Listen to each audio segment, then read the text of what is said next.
여야가 산업부 블랙리스트와 성남 백현동 개발 수사를 놓고 연일 충돌하고 있습니다. 네, 더불어민주당이 정치보복 수사라고 반발하자 국민의힘은 문재인 정부가 하면 적폐청산이고 윤석열 정부가 하면 정치보복이냐고 맞받아쳤는데요.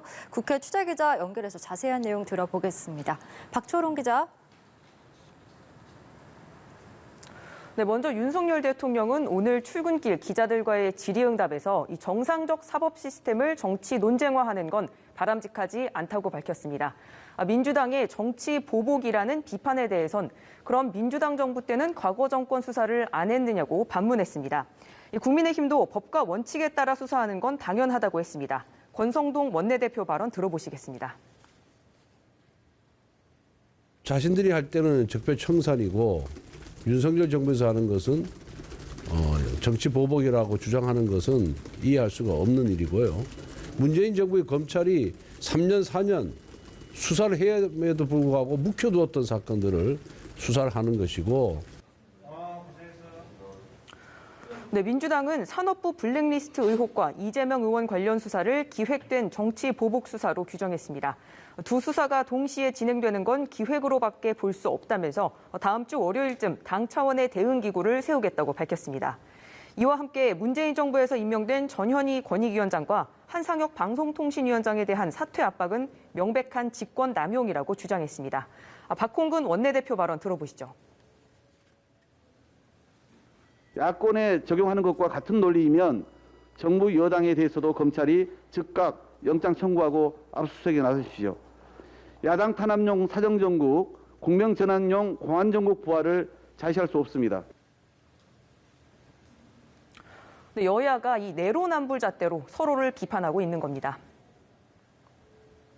예, 서해 공무원 피살 사건과 또 새 정부 경제정책 방향을 놓고도 여야가 충돌하는 양상을 보이고 있다면서요. 네, 그렇습니다. 이 새 정부 경제정책 방향의 핵심은 세금을 깎고 규제를 완화해서 민간 주도로 경제를 성장하도록 하겠다는 겁니다. 최고 25%인 법인세율을 22%로 인하하고 부동산 보유세 부담은 2020년 수준으로 낮추기로 했습니다. 세율을 문재인 정부 이전 수준으로 되돌려 놓는 건데요. 법인세율 인하 등은 법 개정 사안이기 때문에 국회를 거쳐야 합니다. 다수당인 민주당의 협조가 필요합니다. 민주당이 여기에 대해서 당장 부자 감세라는 비판을 내놓자 국민의힘은 소득주도 성장과 재정주도 일자리 등 문재인 정부 경제정책이 철저히 실패하지 않았냐면서 문재인 정부 시즌2는 절대로 안 된다는 게 민심이라고 받아쳤습니다. 민주당은 윤석열 정부 경제정책이 MB 시즌2 그리고 박근혜 정부 줄푸세의 화려한 복귀라고 비판을 이어갔습니다. 우상호 비대위원장은 새 정부 첫 경제정책은 고물가와 고금리 상황에 대처하는 물가 안정 대책과 가계부채 대책이어야 하는데 뜬금없는 과거 회기형 정책이 나왔다고 평가했습니다. 이 서해 공무원 사건과 관련한 공방도 확산일로입니다. 국민의힘은 진상규명을 위한 TF를 꾸려 사건의 진상을 철저하게 규명하겠다고 벼르고 있습니다. 대북 저자세인 문재인 정부가 북한 눈치 보기를 자국민 생명 보호보다 우선순위에 뒀다면서 진실을 찾기 위해 모든 수단을 강구하겠다고 강조했습니다. 민주당은 이를 문재인 정부에 대한 의도적인 흠집내기로 보고 정권이 바뀐 지 한 달 만에 판단이 바뀐 데 대한 명확한 근거를 내놓지 못하고 있다고 비판했습니다. 지금까지 국회에서 전해드렸습니다.